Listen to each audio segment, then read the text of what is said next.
আজ হঠাৎ করে একটা পরিচিত গন্ধ পেলাম। কোথা থেকে এলো জানি না, কিন্তু আসার সাথে সাথে মনটা কয়েক বছর পিছিয়ে গেল। গন্ধের একটা অদ্ভুত ক্ষমতা আছে। সে আগে জিজ্ঞেস করে না, অনুমতি নেয় না, সরাসরি স্মৃতির দরজা খুলে দেয়।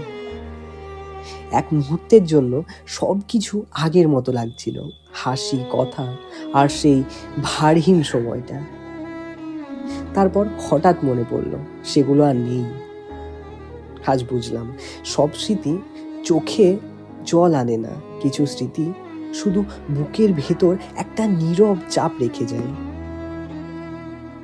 সারাদিন নিজেকে ব্যস্ত রাখলাম, কাজ, কথা, নানা অজুহাত, কিন্তু ওই গন্ধটা বারবার ফিরে আসছিল। ডায়েরি। আজ শুধু এটুকুই লিখলাম, কিছু স্মৃতি গন্ধ হয়ে হঠাৎ ধরা দেয়।